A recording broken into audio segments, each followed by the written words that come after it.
what is our agenda today, or maybe what we are going through. It would be more a kind of demo session only.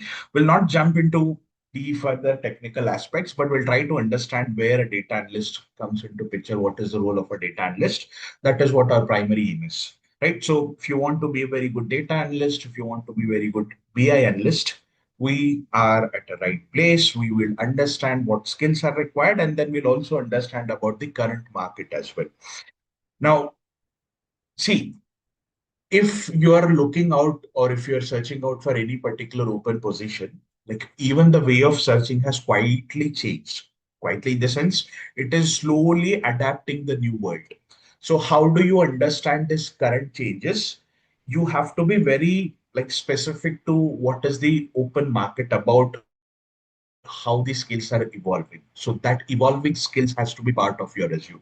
Right. So if I would say a few years back, I used to always say that a person who doesn't know cloud, or maybe who has no cloud exposure being mentioned in any of his resume or CV, is of no use.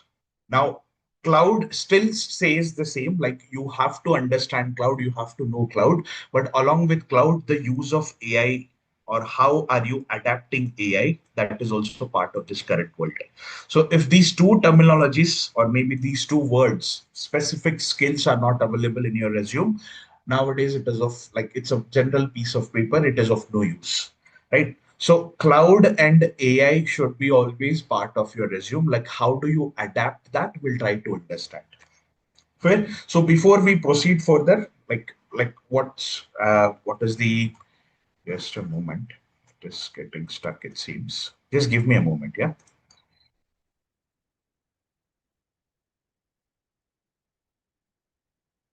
My video is getting stuck.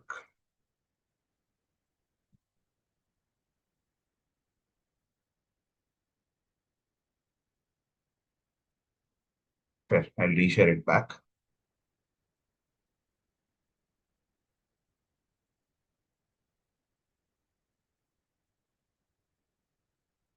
Okay, so before we proceed further, let me introduce myself. Myself, Ritesh. I have 8+ years of experience all into this data engineering and data analytical background, like especially into the BI engineering background. So I worked with Microsoft, like I'm working still, but by a different way. Now I have exposure or expertise in different fields of like different verticals, also different domains as well. So we worked in different domains. I have that experience of training individuals as well, may it be in Microsoft, may it be in KSR Data Vision. So I've been associated with KSR. It's been almost 4 years now. It's been almost 4 years where I'm being associated with KSR. So like that's how my journey is continuing with the KSR. And like from day one, or maybe when I joined KSR till today, like it has evolved a lot. We have started with Power BI. We have started with only Power BI a few days back, or maybe few years back. But now we included Power BI with cloud, and nowadays it is along with cloud and AI. How do you adapt AI, and where do we use that? So that's how the current market is, and that's what we would be discussing. So what is the agenda? Like what all skills are required for a data analyst role? Like, would it be along with cloud expertise? Yes, it would be along with cloud expertise only. And along with cloud, we would just add a AI part of it. Now, see, you might be hearing AI wherever you go. Now, if you're a working professional also, like even I experience the same. Like, what is this AI? Like, how does it impact? That is a separate part. But why everyone is so interested to work with AI, right? Now, I'll just take a small example.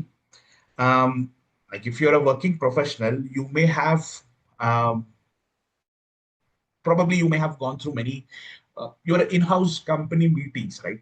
Maybe there are some town halls, maybe there are some vertical meetings happening. You might be working, I mean, you might be working in any particular vertical or a project. That project meeting might be happening, right? Maybe some leads are coming from different locations, and a one common word which they use, like they'll not say where do we use it, they'll only use how we can utilize AI and improve our productivity wherever you go. Like that is the like you can say it's a whole and soul of current meetings nowadays. Wherever you go, there is a AI. But what does that AI have an impact? That is our primary understanding, right? So, what is the current market opportunities? Like how the current market opportunities are. Let me highlight one thing. We would be starting with this course. Let's assume like it's anyways 25th of May. We assume that we start with June. Like we are assuming we start with June. 5 days of May, it's not a very big impact. But if you assume, see, the current market, or maybe generally whenever the market is open, if you see any open positions from July or August, usually starts popping up. Like from the month of July and August, a good amount of openings would start coming into picture until the month of November. Like we can expect a very good open positions until the month of November, right? So this is a very good opportunity for this batch people who wants to continue with this. We might close this course, like it's a 4 months duration, right?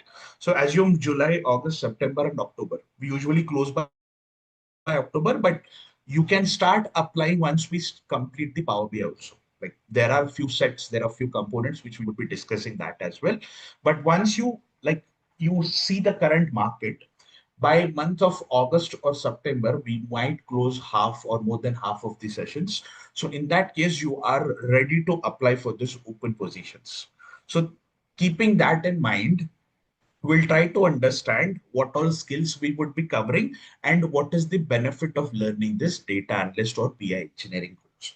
Fair? So what is the future prospects of data analyst and Power BI? And I might be saying two words, right? I always say that two words. Two words are DA, which is your data analyst, and BI engineer. Now, there is a quite amount of difference between these two words. I mean, end of the day, it is one and the same, what we are discussing, but there is a quite small difference. Now, what is that small difference is? See, if you consider only data analyst, a data analyst can work only in Python also, can work only in Python. A person who only works in Python related to data related aspects, he's also data analyst. A person who only works in PBI, Power BI, he's only a data analyst. A person who only works for SQL, see, I'm not talking about a person who is developing databases. No, a person who already has a database and he works on the query part of it, understanding the data or giving some business importance. Like he does the testing of data, he gives some important business, like kind of queries, all that. That person is also called as a data analyst. But these are all individual skills. If you consider Python, if you consider SQL, if you consider Power BI, these are individual skills. But if you consider this BI engineer, what does this BI engineer mean? See, a small amount of engineering is also part of our data analyst course, right? Now, what is that small amount? We should have an exposure to SQL. Yes, we should have an exposure to cloud. These two components, when you club it with any reporting tool, now Power BI is PBI, right? BI stands for business intelligence, and business intelligence doesn't only include reporting. Along with reporting, it also includes the understanding of data, like how the data is getting streamlined and how are we utilizing it on day-to-day basis. So for that perspective, we would be using SQL also, and we would be using cloud, right? So that is the reason I always say we are not pure data analysts, we are more of a business intelligence engineers. So that word or that business intelligence would be the key for this complete session. Fair? Now, let's understand with a small example. Like, what is that example? So, if you take any day-to-day, like any example which you are viewing, the best example what I always take is what we are connected with. Like we are connected with Zoom, right? Now we are connected with Zoom. So I might be working in different location, like I might be connected from a different location, and you people are connected from different locations, like multiple geographies. But Whatever I am trying to explain, everyone is able to get it in few seconds. Like there is not even a lag also. Why? Because we are all connected via cloud.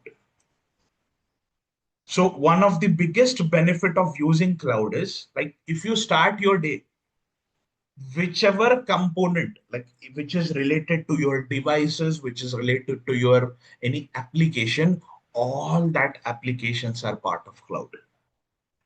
So why not? Like if you're learning, if you're going through each and every component, which is always based on cloud, why not learn cloud, right? Because cloud is the core of any IT world.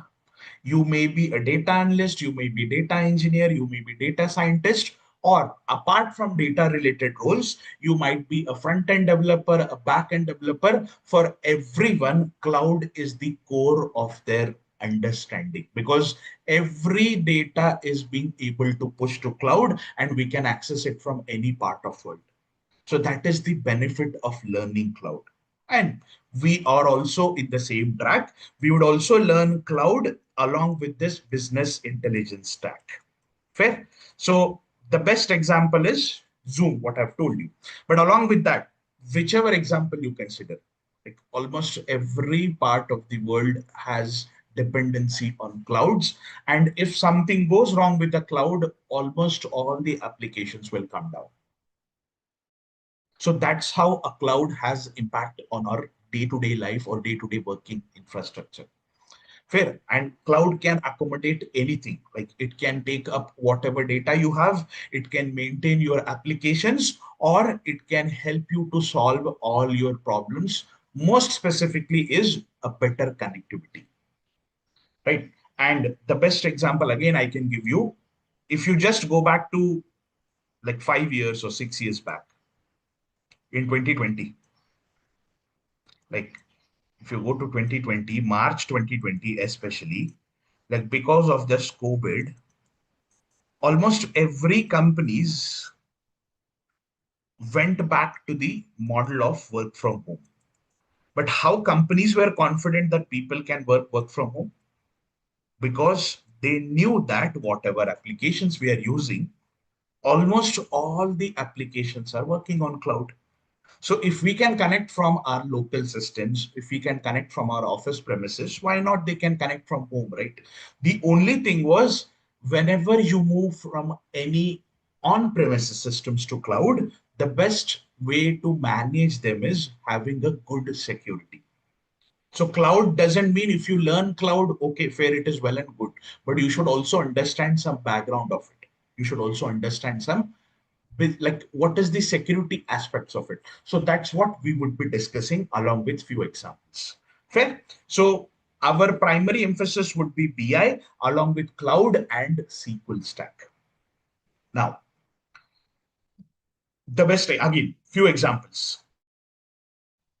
The best example, if you try to see any pharma, like you visited any pharmacy, like you have visited any pharmacy and you have a list of medicines you want to pick up.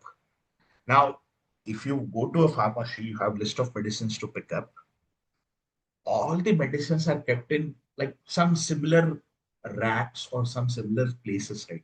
So if a person, like if you give a name of that medicine would be okay. Easily that person can go back and check that medicine. But if that information is not clearly gathered, right? Or maybe medicines are kept randomly in different locations, it would be very difficult to identify where is that product. And maybe any superstore example also, like you visited any superstore, nearest superstore, and you want to pick up something. Now if it's a dairy product, you can directly go to the dairy section. Like if it's anything related to your day-to-day life, maybe any grocery product, you will go to the grocery section, right? So you have that flexibility of directly going to any particular area to pick up certain product. So what does this imply? Like what is the implication of it? If the information is correctly segregated, we can easily pick up any information and we can, like maybe our primary aim is to use, right? If you are trying to pick up any dairy product, we want to use the dairy product. Similarly, from a data perspective, if the data is clearly segregated and it is clearly managed, we can use that data wherever and whatever point of time we want it. So the implication here is the more cleaner the data is, the better the information can be extracted and can be used for business perspective. Now, who is the person who does this? A person who knows data analyst, a person who has an exposure to the BI stack. So we being a data analyst and we being a business intelligence engineer, we need to identify that how do we segregate the data. Now we are comparing this information with the data, right? A data might be in different forms. It is a raw form, it is like something streamlined, or you can call it a semi-raw form. But we want to make it very clean data. In that case, we as a data analyst, we have to take up that raw data, we have to streamline it, and then we have to use it for the business intelligence perspective. That is our day-to-day life understanding, or maybe that's what we have to do in our day-to-day life if you want to be a good data analyst or a BI engineer. And same example. See, this is just a GDP. Now, anyways, the world is thinking about GDP, right? How the countries are evolving. So I've just taken an example of GDP. And this data is until 2023, not even 25 or 24. This data is available until 2023, and there are multiple files. Now, if you see, this is available for 1 decade. This particular snapshot is for 1 decade. Now, if you try to read this information, like this is minus 10 years back. We are in 2026. If you just go to minus 10 years, maybe in 2016. In 2016, Excel was the core of data. Like if anyone wants to understand what is the business, Hello. yes. Sir, I am not sure. The screen is not visible to me only, or it's not Is shared it? that one. Yeah, it's It's not for visible everyone. to me also. Okay, you It's might not have Yes. visible. told me. Just a moment. You might have already told me. I thought it is visible. Not yet. Is it visible Yep. now? Yep. Yes. Thank you. Yeah. Okay, cool. Just a moment.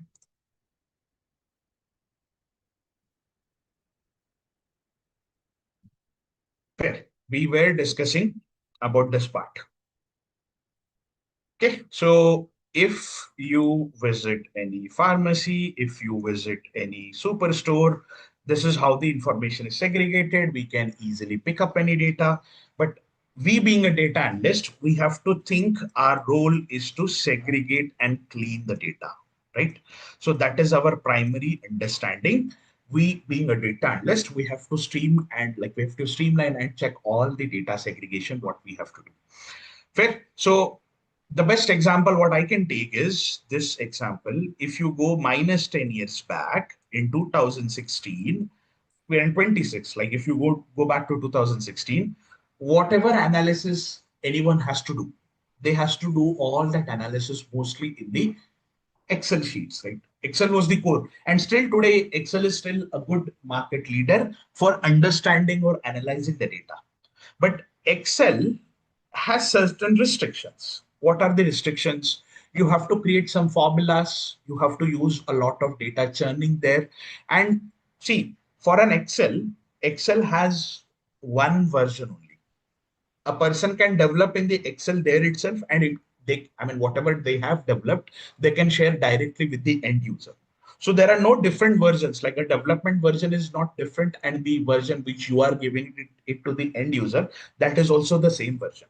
So whatever changes a developer makes, that all changes would be flexibly visible to the end user, or he might get confused because there are many formulas, there are many things which would come into picture if it's an Excel information. And mostly Excel information is in the table format.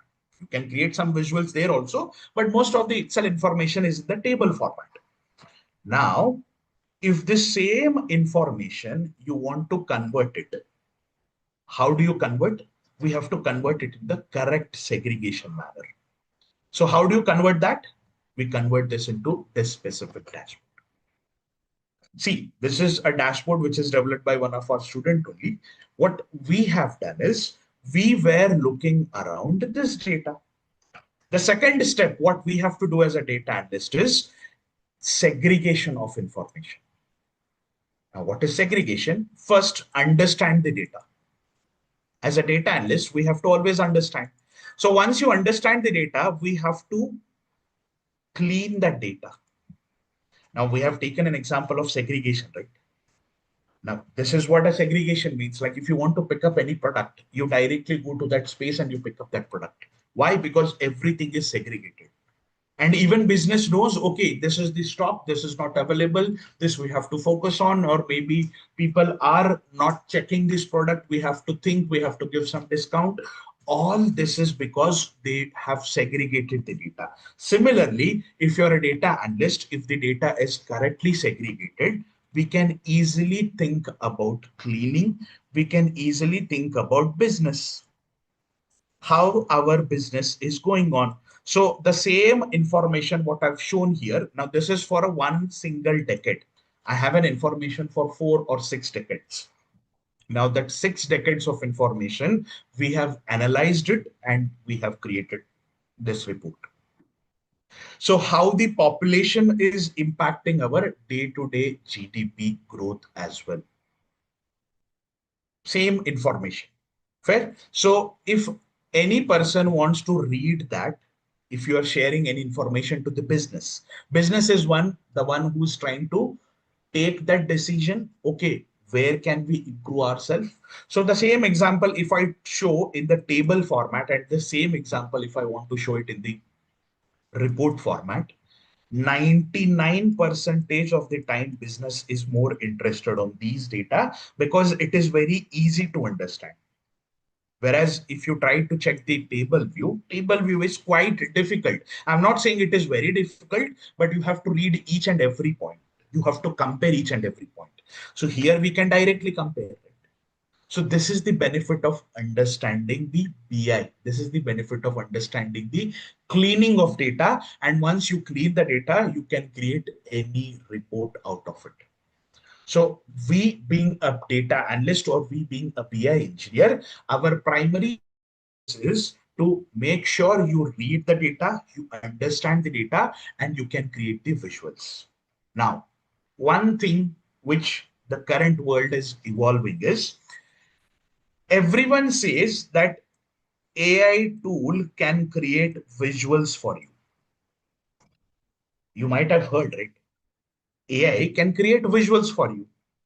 So AI can suggest visuals for you. There is a difference. What world says and what we understand, there is a difference. See, now this is a line chart. Now there are different charts. Let's try to understand with a basic trend. India's GDP growth from 1960 to 2020. This is a GDP growth. Like it is increasing, right? So this chart is called as a line chart. In Power BI, this chart is called as a line chart. Maybe in any other reporting tool also, this is called as a line chart. So we have our data, we have cleaned our data, we have understood the data, but we are not sure what visual we have to use. Maybe most of the times as a data analyst, if you have a good exposure, we can understand, okay, this visual would be the right fit. But we are still in a dilemma that we don't know what visuals we have to use.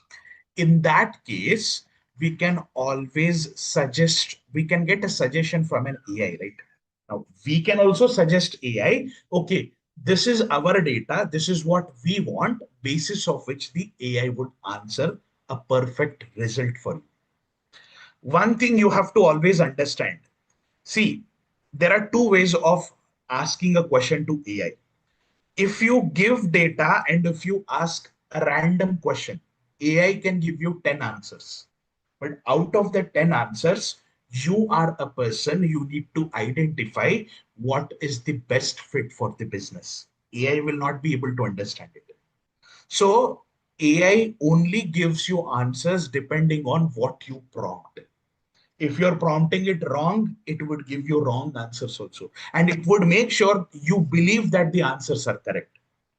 You might have experienced, like if you ask a question to ChatGPT, a very common question, and maybe you might have seen that. Always go back and check with ChatGPT. A random question you can ask. it would give you some 10 answers. It would suggest you some 10 answers. But if you're like very, you have a very good clarity, like whatever I want it to be very perfect, and if you detailed explain them, then it would give you better answers. So that is the difference. AI can suggest you, but which suggestions are best fit, as a developer you have to identify.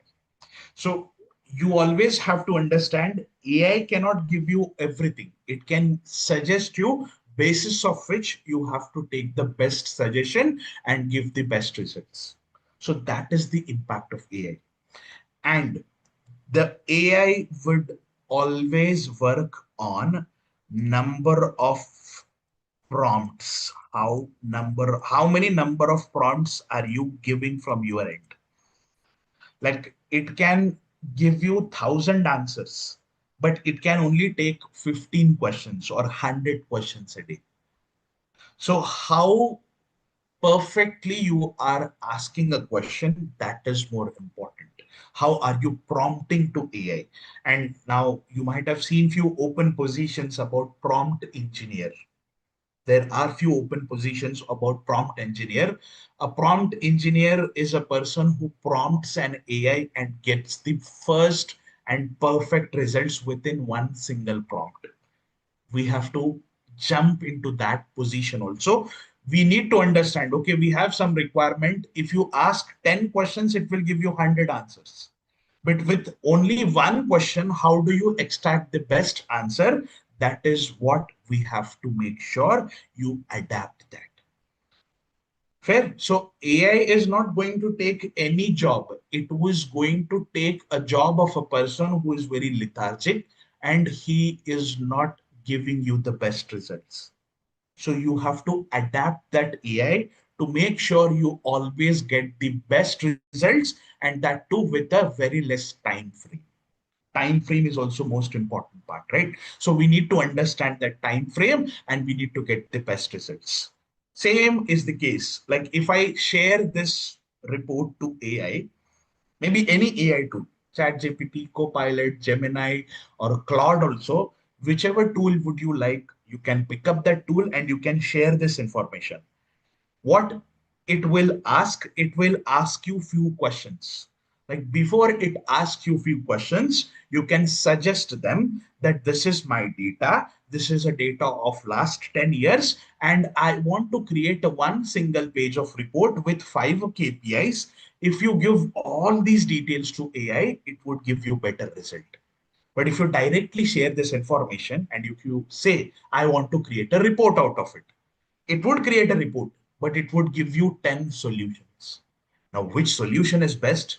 Or maybe we are not aware which solution is as expected. So we have to be more precise if you ask any AI tool. So that precision we need to understand. And who understands that precision? A person who understands any tool end to end. If you know Power BI, if you know some functionalities of Power BI, only then you can suggest an AI and get the answers, right? If you're very new to Power BI, AI can suggest you 100 answers, which even confuses you, or you may not be able to deliver the right result. So, how do you adapt an AI and how do you understand your tool? That is more important. First is understanding tool. Second is how AI can suggest you better answers. So we would be learning all this in our sessions. Fair? Now, what a data analyst has to do with the BI stack. Like even the image which I have created or generated, this is an AI generated image. You might have seen many images are getting generated on with the help of AI, right? This is the same AI generated image. Now, I'm not sure how many of you are able to understand this. Very complex, right? That's how AI works. But I'll segregate it. Like what I'll do, I'll say I will segregate it. The same image representation is this. It is the same representation. But what I have done, I have segregated it with our manual effort, right? So what AI can do, what a human can do, there is a drastic difference. So AI can confuse you. It can confuse you. But how to come out of that confusion? confusion you have to come out if you only know that in depth of a tool, any tech stack. You might be a Java developer, you might be a front end developer. If you don't know any ABC of Java, if you ask a question to AI can give you 100 answers, but you need to identify what is the correct answer. Same is the case for a data analyst or a data engineer or maybe data scientist, any data related role. If you ask a question, it would suggest you everything. This is a mess. Like you need to pick up what is what. But if I want to give this particular information a manual effort, this would give you better understanding. Why? Because here the information is correctly segregated. Now, what I'm trying to explain is what is your role as a BI analyst or a data analyst. So our role is this. Like ideally, what we do visualization. But along with that, our emphasis is to learn this track as well. Whatever is placed here, our emphasis is to learn this track as well. So we might be getting data from different sources. This is one part. This is second part, and this is the third part. This is compulsory, the third part, which is your visualization. But prior to that, how do you clean the data? Segregation of data. So cleaning data is the most important part, and most of our effort goes there. Because the more cleaner the data is, the good or better visuals will come out of it. So our understanding is we need to learn ETL. This is what ETL means. E means extract, T means transform, L means load. We are extracting data from different data sources. We are transforming in between, and then we are loading it to some storage so that we can connect it to the report or visual tool for our visualization, for our report building. And if I show you the same example here, it is also like for me, it is easy to understand. I know what is this. A person who knows in depth of BI, in depth of data analyst, or maybe how a data analyst works, they can easily identify this visual also. But a person who is very new, he may not be able to understand. So AI will not take any person's job. Like a person who knows more about tool and he wants to extract something additional out of it, or maybe he want to get results in a faster way. For them, the AI is beneficial. If you are very new to any specific tool and you say, no, I don't know anything, I will use AI, it would, yes, it would give you results, but it would give you 100 results. You have to identify what is the correct result. Fair? So the correct result is this. The same example is this with the help of AI. So we'll try to understand how this have an impact on day-to-day life. Fair. Now, as I've said, as a BI engineer or as a data analyst, we have to learn a visual, we have to learn a visualization tool like visuals or visualization tool. We have to additionally learn ETL. Now, where is this ETL based out of? ETL is based out of cloud. You have to do all this ETL in the cloud. And why cloud? Because anyone can access, everyone can access, and at any point of time, wherever you want, you can connect. That is the benefit of using cloud. So let's understand that. Now, what is the current market trend? Same. See how the data is increasing. This is a general example of how much spending every country does, or maybe how much spending aggregated all the countries are doing on understanding the data. Now we are in 26 data is not yet available. So somewhere there's a projection that it can go to $180 billion. Industries are spending $180 billion on cleaning the data, on understanding the data. So we should also be part of it, right? How do you part of it? Like, how would you be the part of it? So, see, there are two things. If you see this chart, I have purposefully kept this chart with two roles: data analyst and business analyst. Now, somehow, what is data analyst? A person who only works on one tool. A person who only works on one tool. There is one more option called as business analyst, or there is one more option called as BI analyst. This is also AI generated image. Same AI generated image. There is nothing difference. But it would confuse you. Same names, right? There is also one more same name. What is this machine engineering? What are this percentage? I'm unable to identify, right? AI. It is giving you result, but it is confusing you. So how do you come out of that confusion? See, I've purposefully kept this image. How AI has an answer to for every image. And if I just scroll,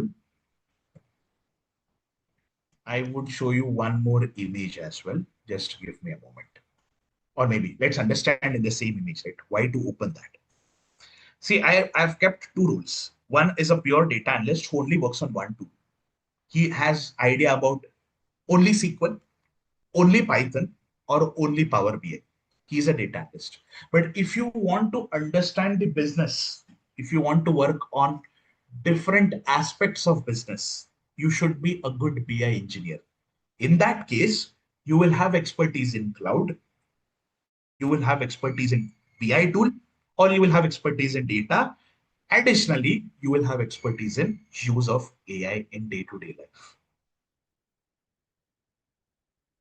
So the same image, see, we might be part of this, we might be part of this also, but we have to be here. Why? Because we should work on reports. We should work on cleaning the data. And where do you clean the data? With the help of cloud, with the help of cloud services. And we should also be aware about where is it stored. Stored is nothing but your SQL database. So primary aim is to learn cloud, primary aim is to learn BI tool, and primary aim is to learn SQL as well. If you know all three technical skills, you would be a market leader from a business intelligence perspective. If you know only one skill out of them, especially Power BI, then it is very difficult to adapt this current market. Why? Because everyone wants to have an understanding of cloud. Everyone wants to have an understanding of where the data is stored, how the data is extracted, which is your SQL.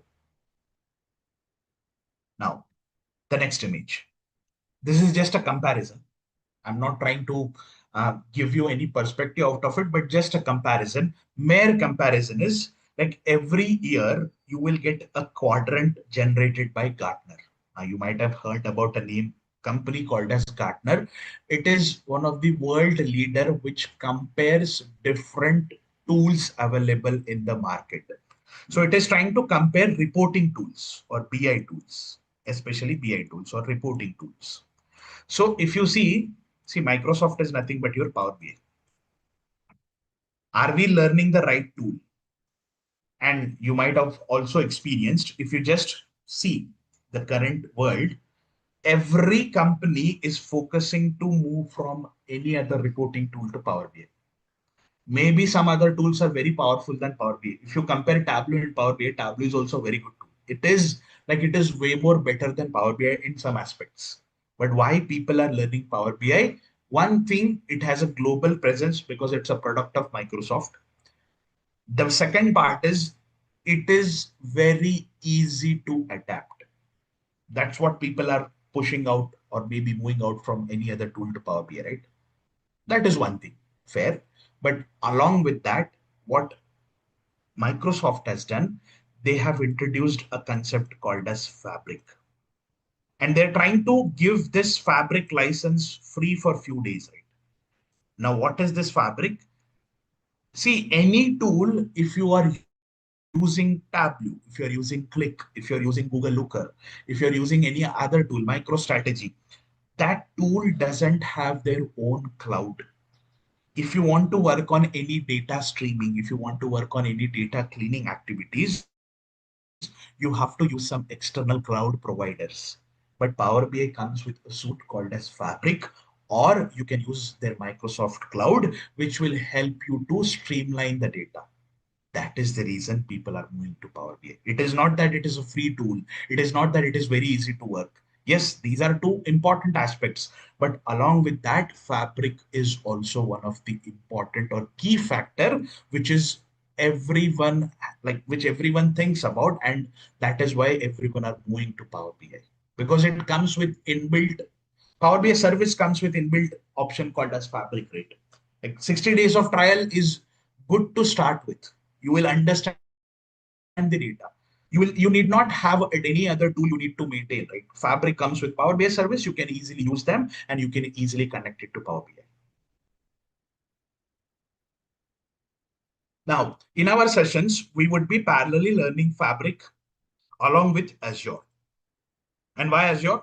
Like Fabric is based out of Azure only. Whatever services were available in Azure, all that services are available in Fabric, almost. But Fabric is a very limited tool. Like it is only for an engineering perspective, like data analyst and data engineers. But Azure is a total full big cloud. So I've just taken a market trend. Now this is an older picture, but if you compare these also, there is only one cloud provider which is in an increasing trend. Whereas like the current market share, there is a drastic click. Now in 22, it was around 24 percentage of market share. It is somewhere around 30 percentage now. And neck, AWS is also 30 percentage. The current market in 26, 2026, I'm talking about it. So both cloud providers are leaders now. It is not that only AWS is leader. Microsoft Azure is also current leader. Both have almost same market share, around 28 to 30 percentage of Azure and 31 percentage of AWS. Neck and neck, maybe 1 2 percentage upper hand for AWS. Why? Because it's the oldest cloud provider. As compared to Azure, AWS is the oldest cloud provider, oldest as compared to the other cloud providers, right? So people still believe in, like, the legacy people still believe in AWS, but nowadays, if everyone is using Microsoft Stack, maybe Power BI, Fabric, everyone has to adapt the change of Azure. So in our sessions, our emphasis would be on Power BI, our emphasis would be on SQL, and our emphasis would be on Azure and Fabric services. Fair? Now, what we would be covering again, let me explain that all in detail. This sessions would be starting from today, but it's almost a demo session. From tomorrow onwards, we would be starting directly into the technical aspects. Our first thing, or the first component which we would be learning is SQL. Now, this course is designed in such a way that we will have the minimal coding. Minimal. One fear everyone has, would I be able to adapt that coding behavior? See, if you want to learn any particular tool, you can make that tool 70 percentage drag and drop non-coding or minimal coding. But that 30 percentage has to be some part of logics, has to be some part of formulas. So that logics and formulas has to be written with a minimal coding. So our course is designed in such a way that 70 percentage of the time it is purely non-coding. It's just drag and drop use of tools.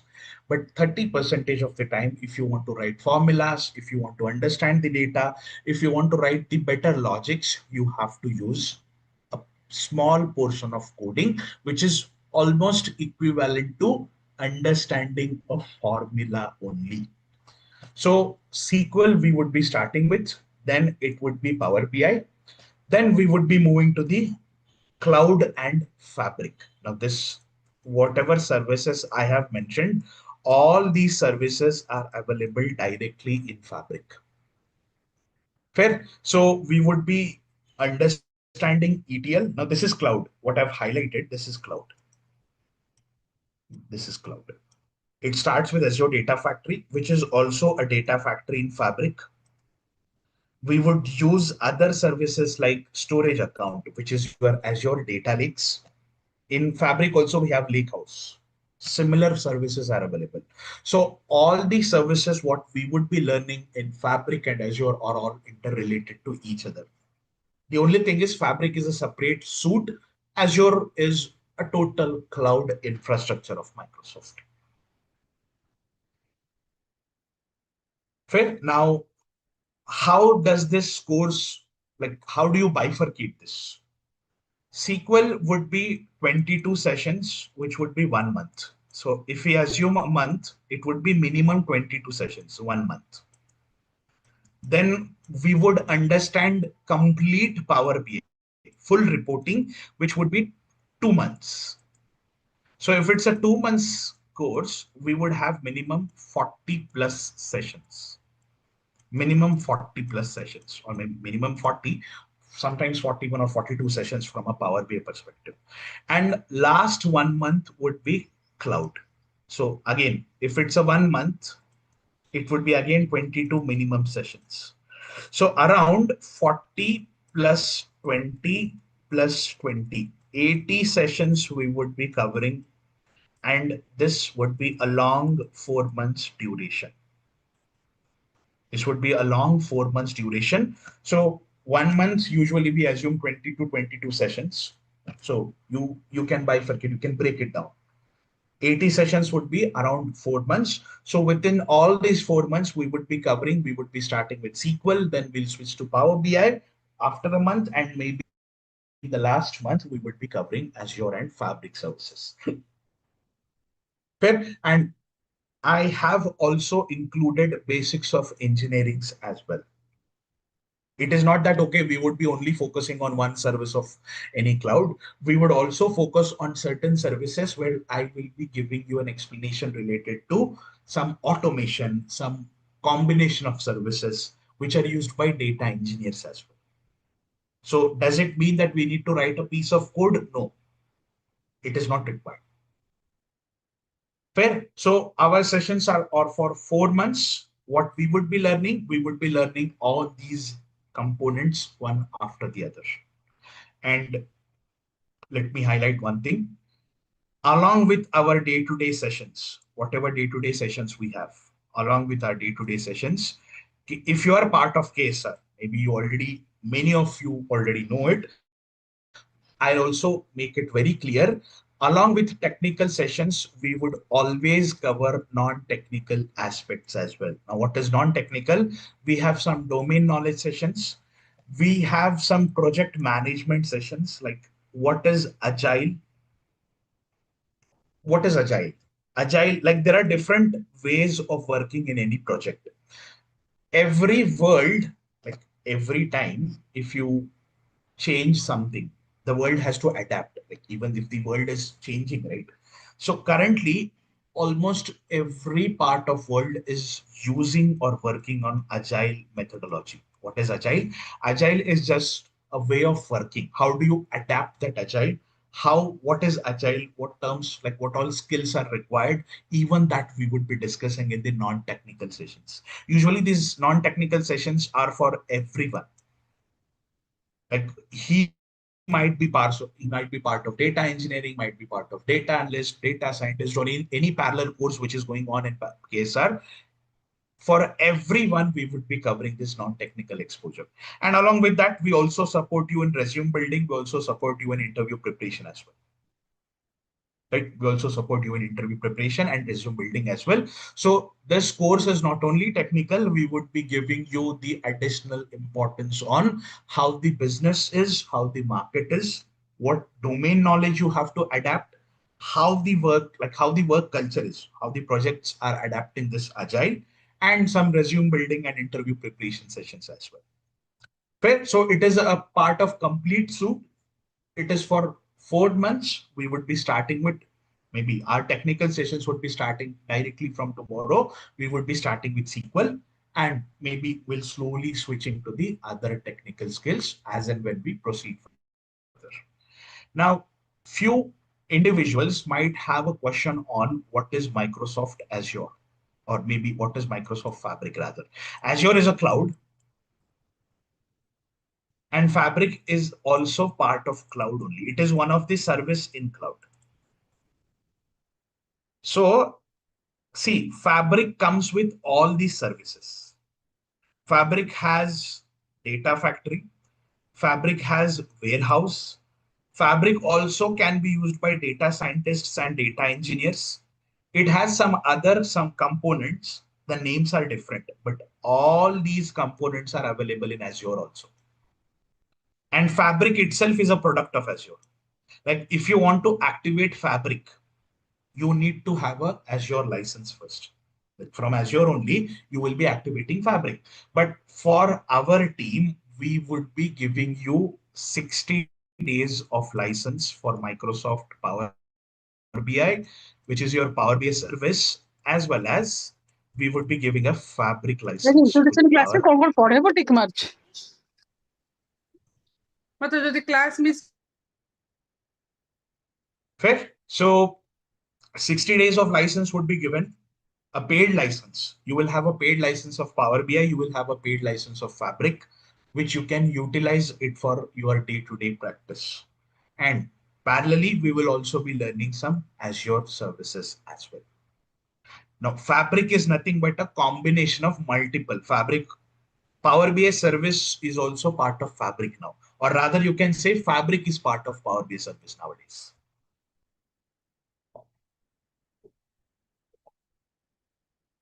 Now, few questions. I always get a common question. Who can take up this course? Now, just a moment. I'll switch back. See, I'll just keep this window open and just a moment.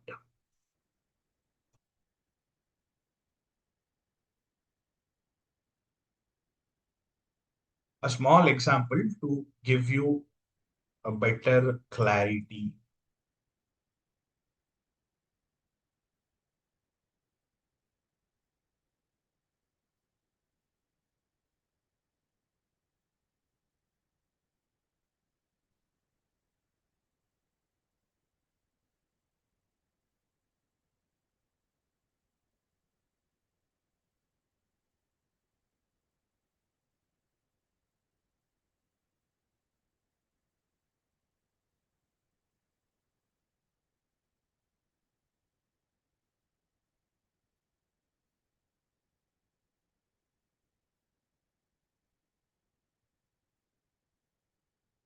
Hmm.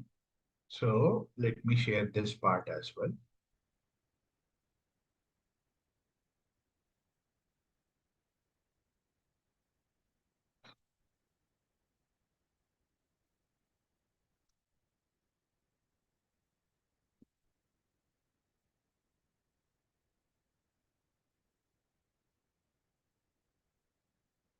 And hmm. So if you see now, having been said, who can take up this course? This window is anyways open. It is not only that a person who's part of engineering, who's part of maybe DSC computer science, something related to computers only can take up this course. No, this is not developed in such a way. Any engineering or any graduate, irrespective if you are an engineering graduate or irrespective if you're a non-engineering graduate, can take up. The only thing is you have to put some effort. I'll take one example, like a very common question which I got, or maybe. See, just read this, just to give you an idea. Um, I mean, we have many such people who got a job. Like she's from US. She's a lady. She's from US. She's a married person. Like, she had a gap of 10 years. Irrespective whatever teaching, what we do, that is all there. Like this effort would be same for all the people. Now, she had a gap of 10 years. 10 years. And after that gap of 10 years, she secured a job into Accenture. So a gap of 1 year, 2 year, 3 years, fine, absolutely fine. Only thing you have to put efforts. Have she got a job when she was completing the course? No, it took 6 months for her. But that 6 months, she was continuously applying, she was continuously giving interviews. She had to, like, she had many rejections at the start. But with every rejection, wherever she felt where she can improve, she had improved. Like she has gone through that improvement. So one additional help what we have given, we have, like, have we given any special treatment? No. She was part of same 2025 batch. In 2025 she completed a course, and end of 2025 she got into a good position. The only thing is efforts. You have to put some additional efforts. Now, how do you put that effort? Also, we'll try to give you some solution. We'll try to give you, okay, we will will push you to adapt that. But we cannot personally come back and sit next to you and say that you have to work. That also we will do that. But at some point of time, your efforts, how personally you are taking your effort, that is more important, right? So if anyone has a question that I have a gap of 1 year, 2 year, same thing. This like that implication is for you. Any gap, anything which you have, like which is blocking you, it is not that okay, you will not be getting shortlisted.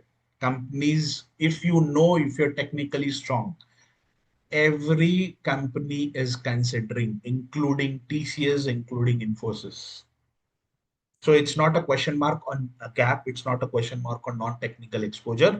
We would always suggest you to use your any previous experience to mention as Power BI experience, unless if you are working without any PF or a fake experience, which is not a valid experience. If you are a working professional, if you have a valid PF, if you complete this course, by end of this course, we can always say that you can put minimum or you can mention minimum 3 to 4 years of experience in Power BI. Fair. So that would make you getting a job easier as compared to if you're very new to this Power BI. Yes, if you're a work, like if you're a fresher now or maybe a college pass out, for them there is no option. You have to start your search as a fresher or maybe a fresh opening graduate only. But if you have any previous experience, by end of this course, we always suggest, yes, we can make your previous experience as a valid Power BI experience. You would be in that position to complete the interviews to compete with others as well. Fair. So I'll take a pause. Maybe I'm open for questions.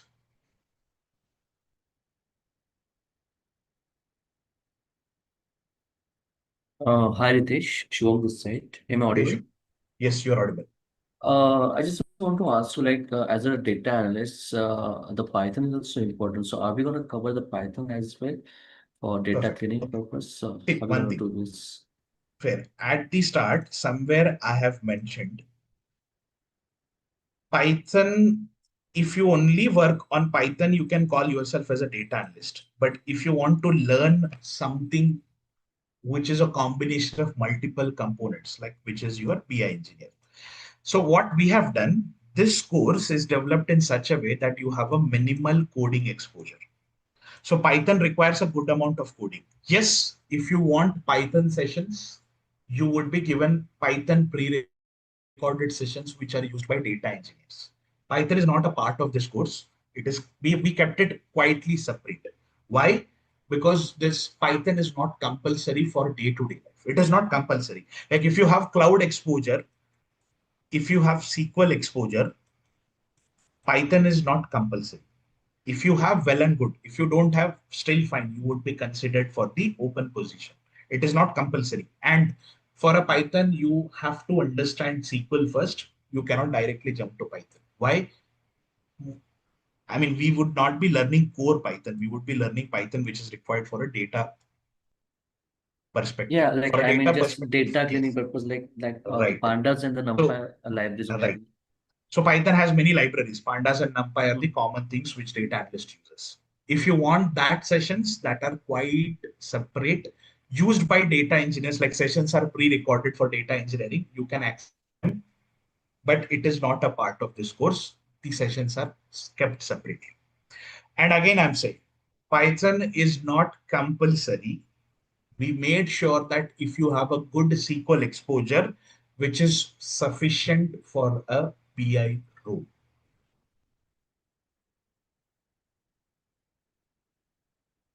Any other questions?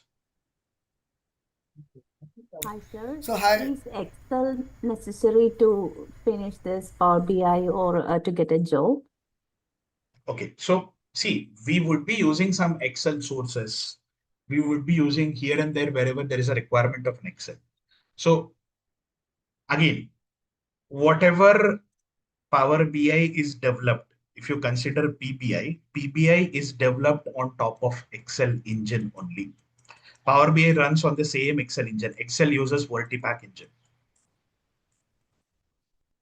So what we would be learning in Power BI, almost all the formulas are available in Excel. So we are like, if you want an Excel also, I can give some brief insights about Excel in between sessions, but it is like we are not focusing on Excel. We are focusing more on Power BI, right? So it's not that, okay, you should know Excel. You should know how Excel is used by Power BI engineers to clean the data or maybe to have some business important decisions. We would be discussing basics of it. It's not that, okay, we need end-to-end Excel. Fair. That is sufficient for a Power BI developer. Thank you, sir. Any other questions? I guess. Yes, yes, I have question. So one thing I just want to understand here, you mentioned to deep knowledge of SQL here. Hmm. So in Power BI, sorry, in Fabric, Hmm. uh, you will be teach as a complete data transformation or data cleaning steps in Fabric, or it is only like a separate SQL class will be held it and next like a Fabric will be held it separately. Oh, see, I mean, that we would warehouse start part, I with guess, SQL. Lakehouse. We would start with SQL first Mm-hmm. thing. Mm-hmm. SQL, whatever is required from a data analyst related aspects, almost 70% of SQL we would be covering. Once we complete SQL, we would switch to Power BI. And then at the last, we would switch to cloud, which is part of, like, which is also inclusive of Fabric. So Fabric is separate. Sessions of Fabric would be separate and sessions of SQL would be separate. These two are But not related, no, but overall conclusion is that if I'm using Fabric for the data hmm, transformation as well as the data visualization, right? right? So Hmm, if I connect data from the SQL, hmm. do we like normally also learn the steps how I clean the Yes, data by using yes, yes, SQL in Fabric? yes. We Because would be normally this step required in the interview as well as in the day-to-day work. right. We would be going through that. Let me show you a small example of the previous batch itself.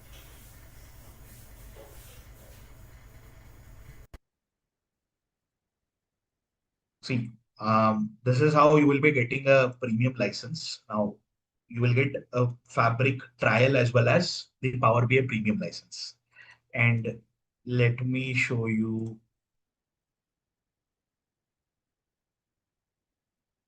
See, we create activities. These are all data factory activities. This is your Fabric only. How a Fabric looks like, I'll just go back. This is your Fabric. And whatever we try to create, these are all the workspaces which have the Fabric direct support. So in all these workspaces, there are some reports also which are of Power BI, and there are some Fabric related components as well. You have a warehouse, you have a SQL database, you have a lakehouse. So we would be going through. It is not that, okay, if you know SQL, how would you use that? We would use with the help of some factor like ETL activities or maybe some storage services. We would be So going through that. how do we process here ETL activity in SQL warehouse? Can you just open SQL warehouse here? Yeah. Do we have any ETL No, ETL we do not have process? direct ETL available. We can connect the data which is available in SQL warehouse using a data factory pipeline. If I again just go back, we have a data factory pipelines. These are our data factory pipelines. So we have to use these data factory pipelines to connect our SQL databases or maybe SQL warehouses. Got it. So we have to use them. Like we might have connected to some storage account, we might have connected to some SQL databases. So we would be using activities inside a pipeline that we would be working on basis of which the data streaming, data copy from one place to another place that would happen parallelly. Okay, so ETL process will not be done in SQL here, right? SQL is not Complete ETL. SQL. SQL is just a storage component where the data will be stored, but it's all cleaned data. SQL will not store uncleaned data or maybe raw data. Raw data is stored in the lakehouse. You have a concept called as lakehouse also. There, the raw data is stored, this lakehouse. So lakehouse will store raw data, images, anything which you feel which is not stored in SQL is stored in Lakehouse. From there, the data is cleaned and dumped into SQL databases, which is further connected to the Power BI. That is the original stream. So one thing I just want to ask here, a month ago I had a discussion with the one of the stakeholder who is just dealing the same, and Mhm. he connected data from the different sources, and he done every transformation like a process ETL Mhm. in depth in SQL only, and he created three folders just like a one for the um, silver, and one for the bronze, and one for the final gold data. So Okay. that step I just want to understand. Okay, do we follow this, or we only learn Maybe one SQL thing separately? you have to understand what is silver, bronze, and gold. That is a medallion architecture, right? I'll explain it in a simple manner. SQL is what the data which is in a cleaned format or a structured format. Technically, it is called as structured. So when you will get a structured data, you will get a structured data if you do some transformations in between. It's already done. But yeah. So if your stakeholder is explaining you about SQL itself is a structured information.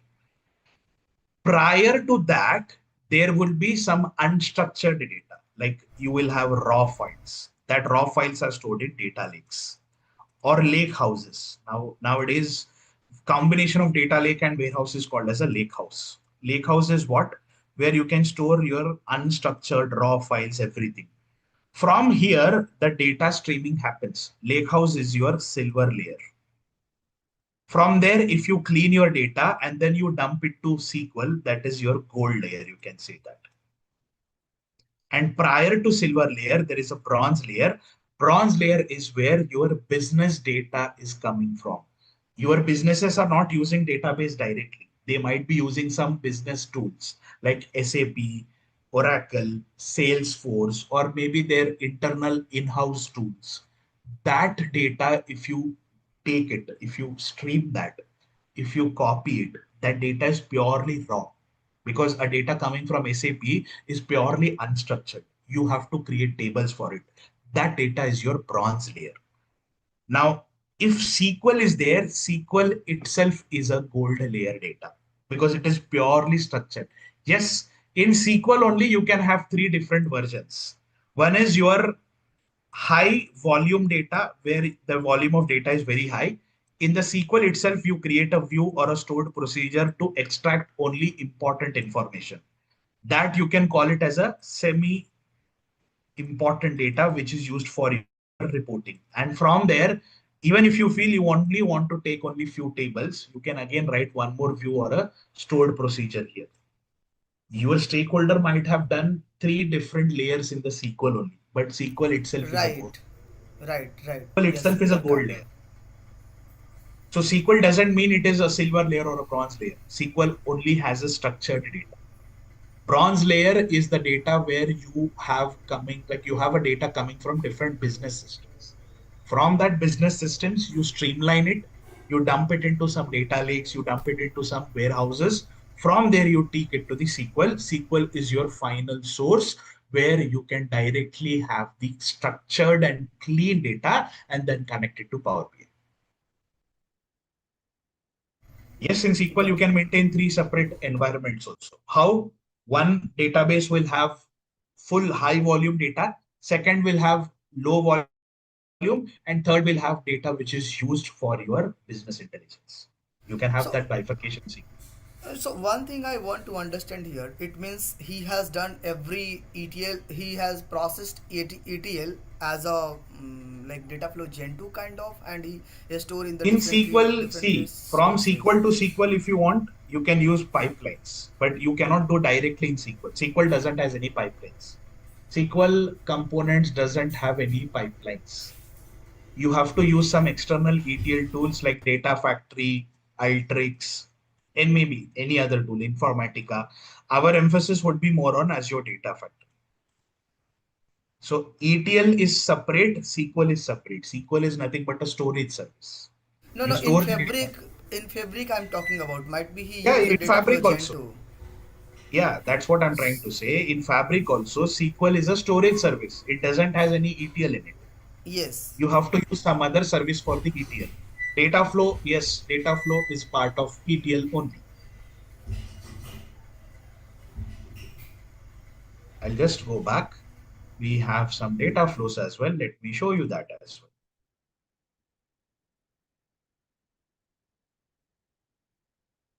Because I'm not from the data science background, so there is a lot of question No, there is arising no here. data science involved here. Data flows are not part of data science. Data science are ML models. Let's not confuse everything, right? That's what I'm trying to say. If you're getting confused, there is no data science involved here. It is purely data, a bit of data engineering, and mostly about BI, business intelligence. So the one which you see, data flow gen 2, this is your ETL service, one of the ETL service, data flow gen 2.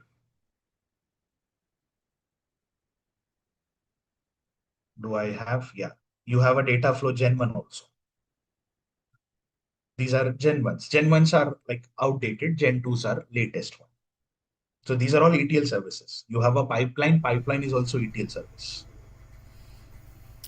Okay, so sir, one thing I just want to ask: do you normally also provide a ETL steps here in the Fabric, or as well as Fabric in or in Azure only? You mentioned now we will provide SQL along Let with me give you the one ETL answer. Very process. simple answer. What is Fabric? Fabric is a combination of multiple services. Like it is a combination of, I'll let me show you that services as well. See, Fabric is a combination of all these services, right? It is combination of all these. But if I just go back, how do you use Fabric? How do you activate Fabric? You have to activate Fabric from the Microsoft Azure portal only. You have to create a service here. Would we be creating all this? No, we will always create it for you. Fabric service is already created for you and given to you. So Fabric itself is a standalone service available from a Azure cloud only. It doesn't mean that if you do not have Azure, you cannot create Fabric. Yes, Fabric you have to create from a Azure cloud. So whatever services a Fabric has, like Fabric has a data pipeline. Similar pipelines are available in the data factory. If I open a data factory, if I launch this, similar services are available in the Azure cloud. So we would be parallelly learning Azure and Fabric together. If I show you Fabric directly, and if I start explaining, you have to create a pipeline in Fabric. Like if 40 people are learning this Fabric, out of 40, 25, 30 people will drop off after 2, 3 sessions. Why? The user interface of Fabric is not that very intuitive, or it is not easy to understand. But if you work parallelly with Azure and then you adapt Fabric, yes, you can easily learn them. What I do here, like I can create a pipeline here also. This is your pipeline. And this is, see, it is well mannered. Everything is structured here. And if I create a pipeline here,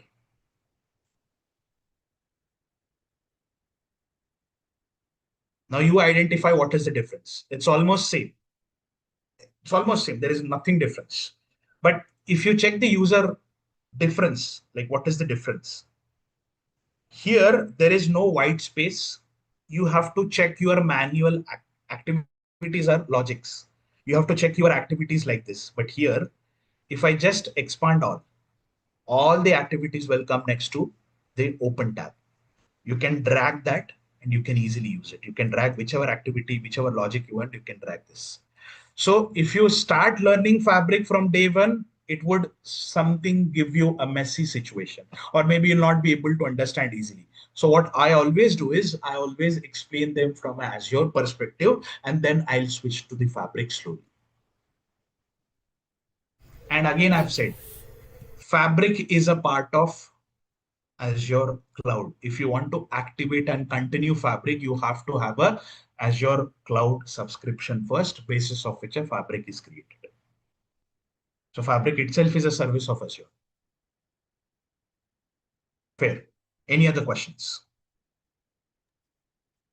Hi, sir. Hi, this is Yamini. Yes, Yamini. Ramya, can you please wait? Yeah, we'll come. We'll conclude with Yamini. Yes, Yamini. Yeah, currently I'm a RPA UiPath developer, Mhm. and I'm looking for job change. But again, Okay. then I'm just confused that because there are the very less opportunities, and nowadays like agentic AI asked, and you should be hands-on on that particular AI and agentic. You should be create that agent. So I just wanted to know that like, can I means learn this and like this is a like because this is not a RPA tool again. This is Mhm. completely a different. You can say data analyst and Power BI. So Okay. basic Power BI I have learned, but again I didn't worked on Power BI. I know the Microsoft tool if you're asking, then Power Automate I know. Mhm. Means I didn't work, but again like I have no knowledge. Power Mhm. Automate, Power App, so like this. So is it like can I learn this and like is it beneficial? Like so that like means how you can like Okay. suggest So for let, me. let, let me elaborate it more. See, I've mentioned logic apps here. Logic apps is nothing but your Power Automate only. We will have some Power Automate workflows created, which you can integrate it to Power BI for automation purpose. That is also part of this sessions. That would be usually at the end of the sessions in Azure, like last 1 month. Now, I'm not sure how good you are in Power BI, but see, this is not only for people who know basics. See, if I go to open market, I'm just taking an example. If I go to open market, or maybe even I interview many people on day-to-day basis. Interview in the sense I interview for Microsoft related projects, right? Now, out of 10 people, if they are getting shortlisted, there are 7 or 6 or maybe 70% of developers who only knows Power BI.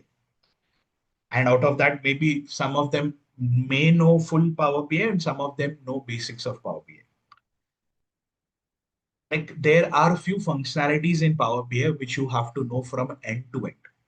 We would be discussing end to end Power BI with hands-on experience. Like we would be sharing the service also, right? Where do you publish a report? How do you publish? How do you maintain that refresh also? Everything we would be discussing here. And it is not only Power BI desktop. Power BI desktop is simply an easy tool. Anyone can download free option. You can create visual done. That is not Power BI. Power BI is way more than that, right? It also has Power BI service. It also has Fabric components. We would be discussing that part also. So that is one benefit. You would have end-to-end exposure. Now, you are asking about AI, agentic AI. One thing, with our KSR domain email license, you will get a Fabric premium version. Yeah, in premium also there are two licenses. One is a basic premium and one is a advanced premium. Premium is what? If you go with chat gpt, if you go with free copilot, it can take 15 questions or 20 questions per day, not more than that. It will say that exhausted, limit exhausted per day. With our premium, with our ksr login, you will get minimum 100 prompts per day. The copilot 100 prompts, so you can prompt 100 questions a day. And there are few agents also available. Now you can utilize that change of agents also here. That AI exposure will also be free, or maybe it is available directly with the sessions only, right? The second part is clear. Now, the third part is you were asking like, how would you adapt this? One thing I'll always suggest, see, and I maybe suggest in the sense I also see that change also. Whenever I start with Power BI, we usually get good amount of people joining with Power BI. But when we start with SQL, people think that SQL, okay, SQL is not that important. They'll try to learn SQL after they learn Power BI. But if you start with SQL and if you adapt Power BI, it is easiest thing which you are doing. Why? There are many functionalities of databases which are available in Power BI. So why always I suggest to start with SQL and then jump to Power BI is 40 percentage of SQL functionalities as it is are available in Power BI. May it be DAX, may it be Power Query functionalities. So if you want to learn anything from a Power BI or reporting perspective, start with SQL. Maybe you will not be able to understand few programming concepts, but we will make you to understand, will make you to push. Okay, you do this, you do that. Maybe we'll give you some questions for practice. That would help you to get good understanding of SQL, and what you learn in SQL, right, will stay with you with Power BI as it is. So SQL, Power BI, Azure, along with Fabric is designed for this course. It is not only Power BI, not only desktop. Along with desktop service, along with service, how do you maintain the refresh? How do you use the data streaming and data transformations? That is also part of it. That's the reason it is not only reporting, it is way more than that.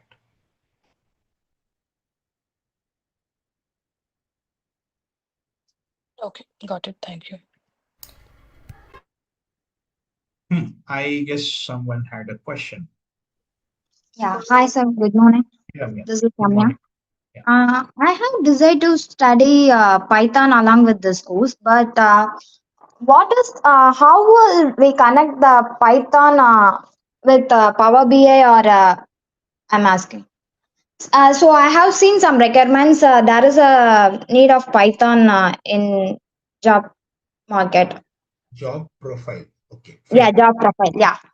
How the experience or how the open positions are designed for Power BI is,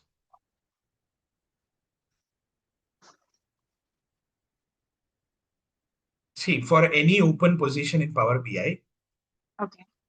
you will have first component, which is at most compulsory, is reporting, which is your Power BI. This is compulsory. Then the second part is you should have an understanding of storage services. Now, storage services can be SQL database, and it could be ADLS or maybe data lakes, Azure data lakes or data lake. Generally, data lake I'll keep. Data lake, warehouse, these are all the services which are also part of storage where you store the data. This is compulsory. This is also compulsory. And there is a small part which is mentioned in the below.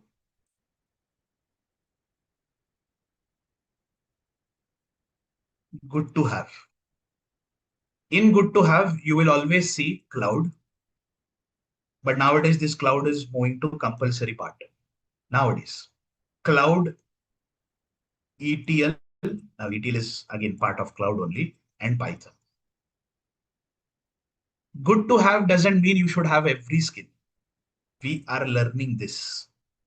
And why we haven't included? See, we have pre-recorded sessions for Python, but that is from a data engineering perspective. If you want to do all the engineering functionalities, you have to learn Python for sure. For a data analyst, it is just a good to have, and that too, it is used for some data manipulation only. It is not used for data streaming and all that. It is used for some data, basic data manipulation and basic data changes.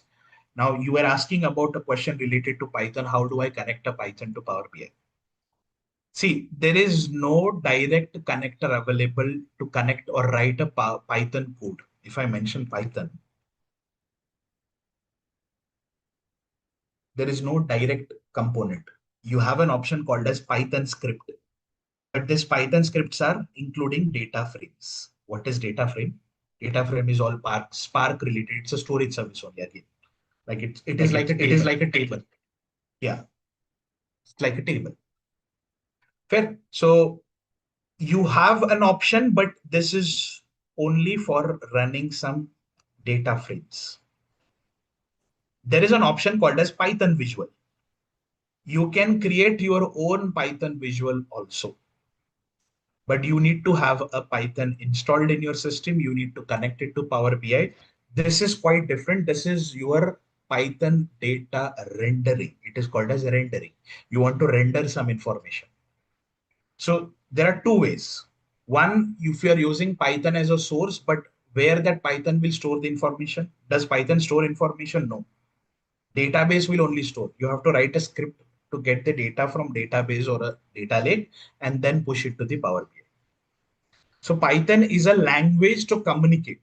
It is not that you should know Python for further maybe Python will store the data. No, it will not store. It will enhance the data. It will transform the data. That's it. So it is good to have. It is not compulsory for any data analyst or BI engineer. Good to have. Yeah, good to have also has cloud and ETL. Our focus would be more here, less here. Okay, sir. Thank you, sir. Will you be covering Fabric admins? Admin, you will get full license. In No, I case of full mean, license, I got I'm that. I yeah. got that. See, there are two. You might have seen Power BI admin related roles also. There is no Power BI admin, to be frank.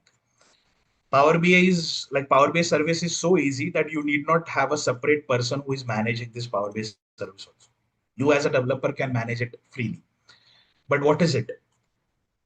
Admin means a person who manages how to give access to different workspaces, different reports, how to create new workspace, how to manage users. You will get full license. You can manage all the admin activities of Fabric also, or Workspace also, or even Power BI service also. It is all inclusive.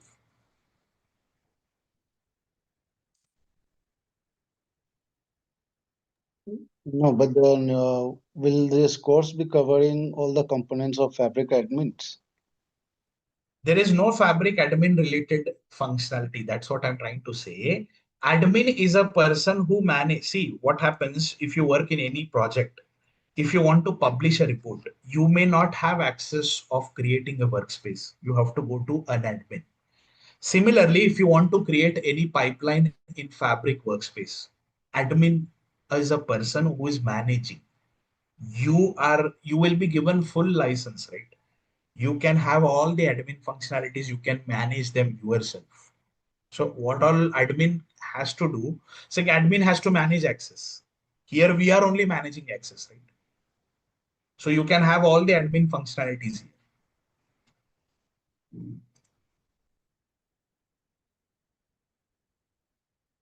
So it means that for the one we create like even data flow and workspace and Lakehouse, Hmm. we will be the admin for those Yeah, you are admin. component. You are Yes. admin. You are direct admin. Maybe I have some workspaces. Let me show you that workspaces. See, this workspace is created by some other person. I'm not admin of this workspace. I can just go back and check, but I do not have manage access. Why? Why am I not able to see the manage access? But why can I see manage access here is I am the admin for this workspace. I can see, I can manage this. But there are few workspaces which are created by some other students and they have given me read access. So they are admin of their workspaces. Like if you see this workspace is managed by this lady. I'm added as a member. I'm not an admin of this workspace. So there So are few if they create workspaces. as a Huh?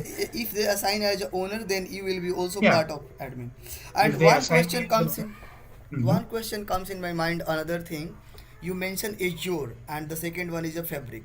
So if we receive Mhm. any access for the Fabric, like complete license for the Fabric, we will be Mhm. also become a like owner and admin of the Azure as well, or do we require a special Azure access from the stakeholder or client? If you have been given that full authority, you will get full access. If you are only given reader access, you can only use services in it. You cannot change anything in that. There are different roles which are assigned in Fabric, or there are different roles which are assigned in Azure. Different roles. For every service, you can have a different role. Like if I just go back, this is a data factory, right? Now, I am the owner of this data factory. I am an admin of this data factory. But if I want to share this data factory service with some other individual, I can assign that individual whichever role I want. See, there are 100 plus roles. If I want, I can assign him as an admin. what admin you want, you can assign that admin role. But if you want only as a developer, you can assign only developer position. Data lake let's analytical suppose developer. let's Yeah. suppose I have a fresh project, and one of my stakeholder requested me to and provide a Microsoft Fabric license, and something You comes in will my not mind create for it. the creating pipeline. You will not create it. Client will create it.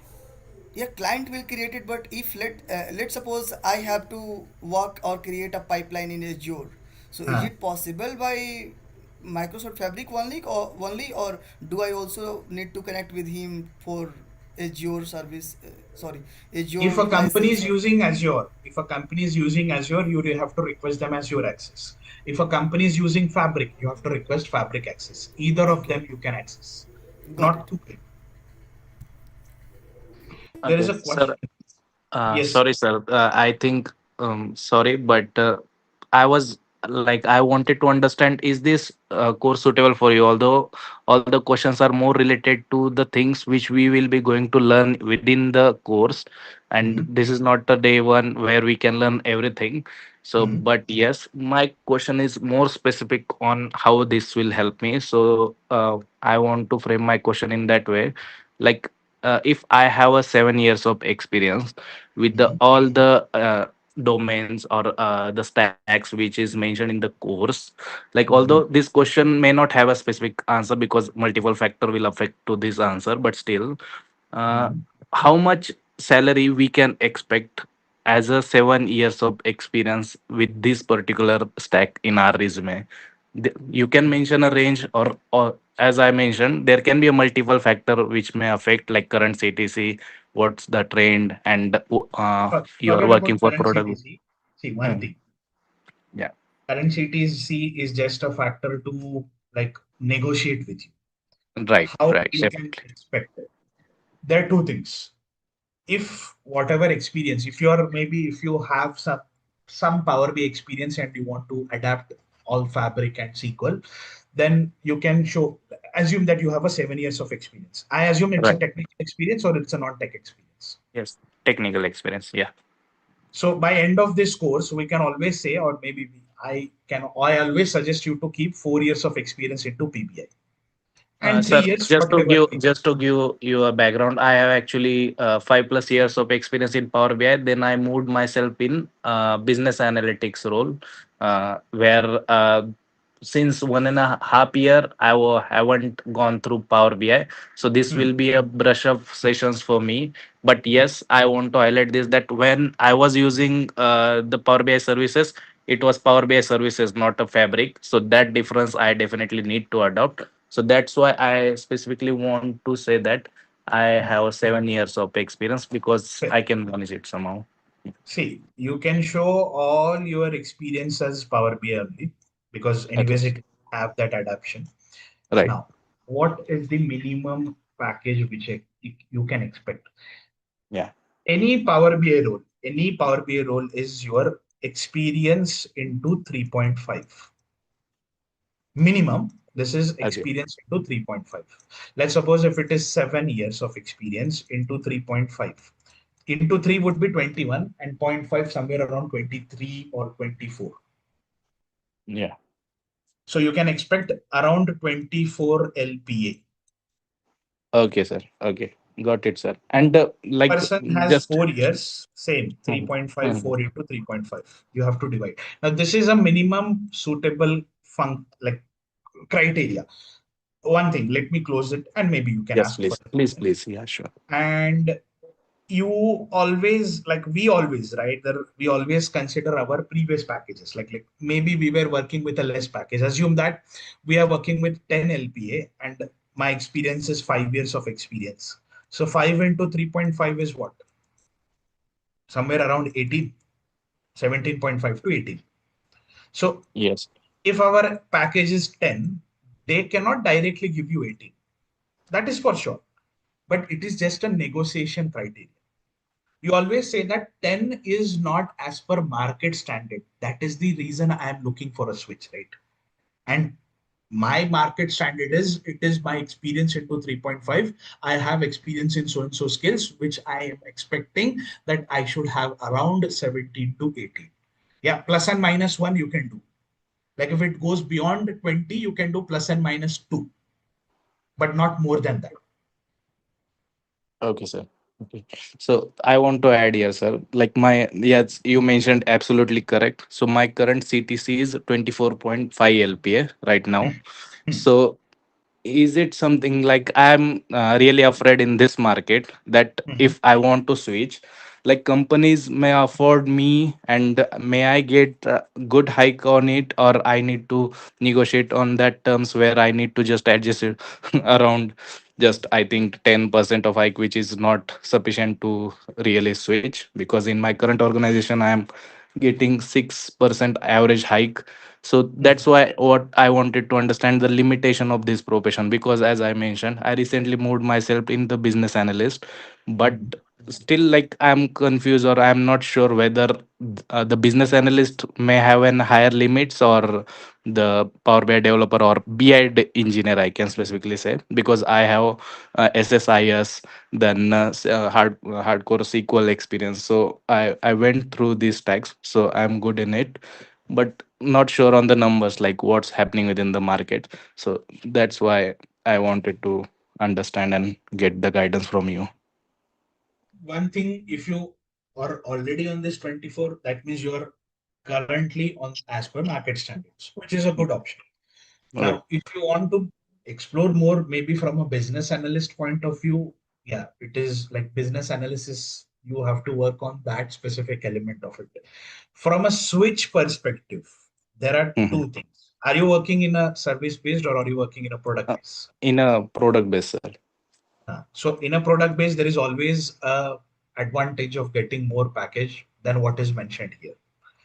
Right. Because service based has that restriction of 3.5 to 4, maximum 4, like 7 into 4, 28. You can get up to 28 in case of service based. But if you're in a product base, like you have some niche business analysis skills, or maybe I would suggest you, maybe for you, Power BI is like, okay, if you want to switch, that's fine. But if you want to No, no, explore, sir. Sir, I want to understand your expert advice, because definitely you are in this industry, and in learning profession, you are well versed with what happening in other markets and what's happening with this particular Power BI stack. So that's hmm, why I want to get out of your diverse experience that what is the best. hmm, fair. So what I always say, right? Like from an only CTC perspective, if you're thinking, then maybe I would suggest you to learn some engineering. My exposure, or maybe my Okay. understanding is engineering means you should have about good experience in Databricks or Synapse, more into data engineering, because you Okay. already are well versed and you have that correct range of salary also. Data engineering will give you into 5 times, 1x more. So Okay. 7 5s are 35. You can expect until 35 if you're into data engineering. Yeah, if you're into BI engineering, into 3.5 to 4 times, maximum 4. Data engineering is 4.5 to 5 times. So Okay, sir. from a package perspective, yes. If you want to, maybe you have to have an exposure to the engineering stack, which would give you better. Now, if you are always like you are all in a product base, from a product based perspective, yeah, it is good that you will, even I'm not sure how product bases are giving 6%. Usually they'll give 15, 12, maybe double digit mostly. But yeah, the Yeah, yeah, market sure. is like stringent in That that this is a case. minimum, yeah, sir. Yeah, you're Minimum. absolutely correct. Yeah. Okay. So in that case, I would suggest you to have some niche skill in business analyst, maybe some agentic AI, or maybe some prompt engineering, or go with the data engineering functionality if you want to have a good hike. Okay, and in sir, in our case, sir, do we have any sessions related to business analyst or something like that, where we will have that stakeholders management sessions and all? Do we have anything like that here? Functional sessions are not done.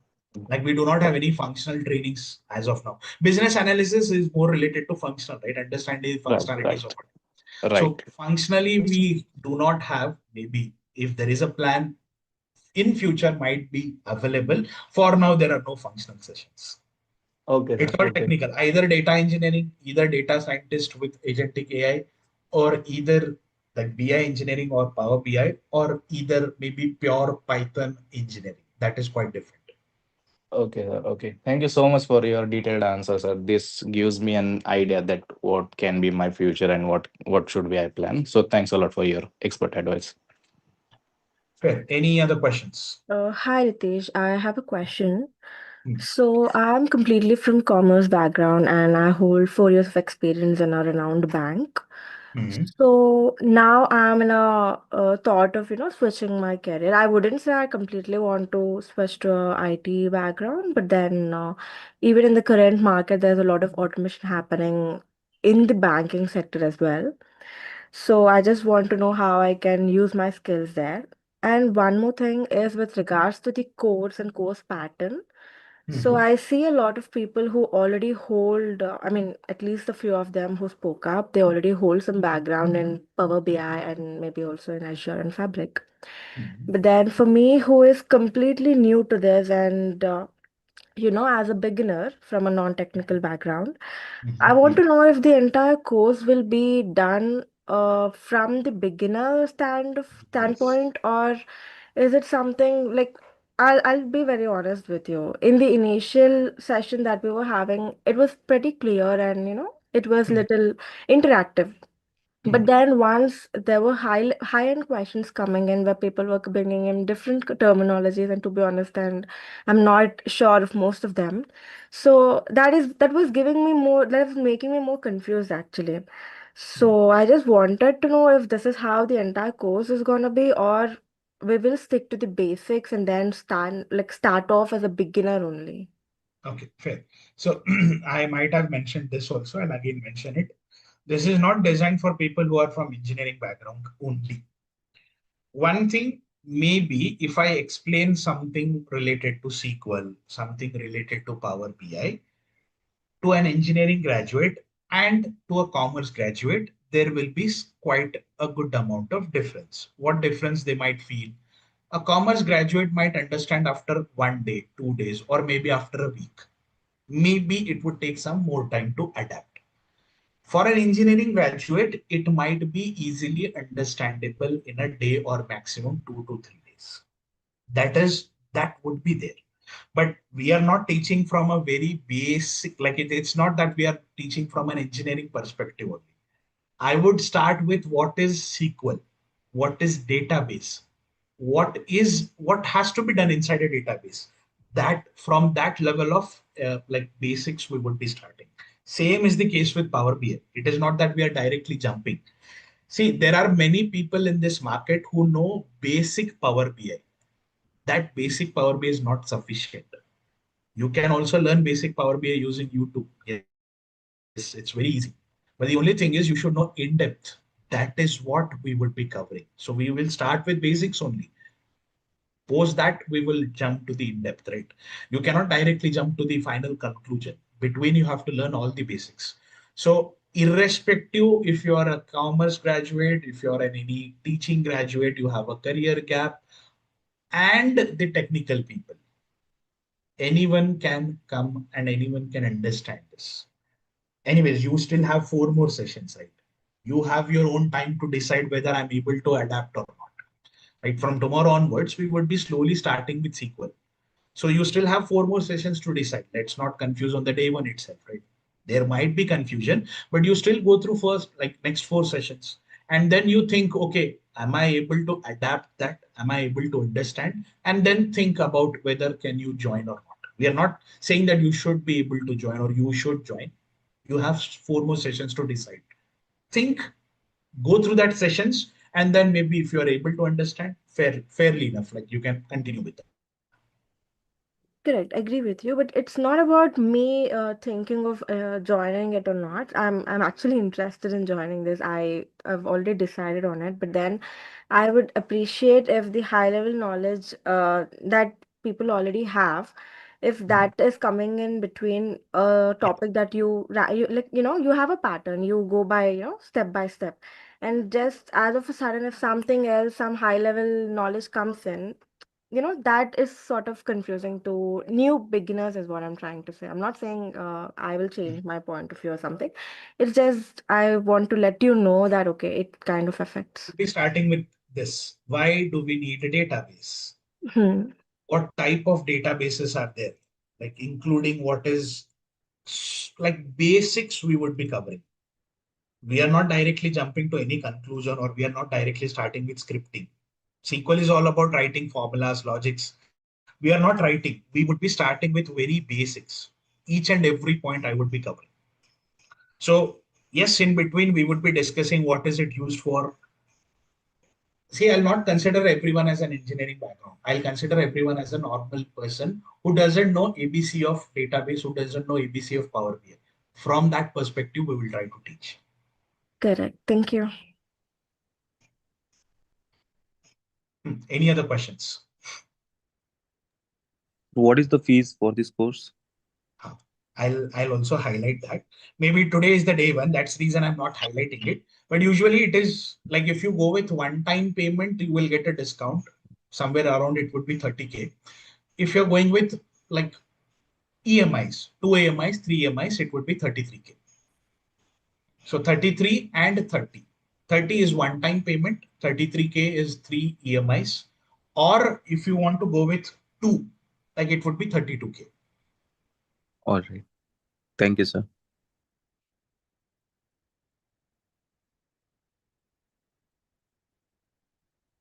Okay. If you still have any questions, we still have 4 more days. It's anyways 10, around 10. So we will maintain a Hi, strict sir. time. I have a question. Yes, Ganesh. Yeah, this is regarding actually, I happened to join a previous batch, maybe in last June or August. So I could not continue then, and I again had some other plans in between. So I want to restart this batch, and since I have already paid half of the fees, around 30% of it, Okay. I would want to understand from the license perspective whether the previous license will be applicable and how long it will last for. Yeah, it would be resetted for you, but yeah, you have to get it clarified from the team. But there will be a resetting option. So that part is done. That team would help you. The KSR team would help you. Great. Thank you. Yeah. Okay, it's almost nearby 10. If you still have any questions, please note it down. Maybe we still have 4 more sessions for this free sessions to continue. You can ask, we can discuss in that sessions, and then maybe we can further continue. Okay, so we'll have that 8 to 9:30 or maximum 9:45 for first few sessions, and then we'll have a strict time of 8 to 9:30 rather. Okay, so thank you everyone, and like let's connect back tomorrow with the sequel, like the start of the sequel, and then maybe we can continue with the further functionalities. Thank you and have a very good day. You too, Thank you, sir. sir. Thank you. Thank you. Thank you. Take care. Bye.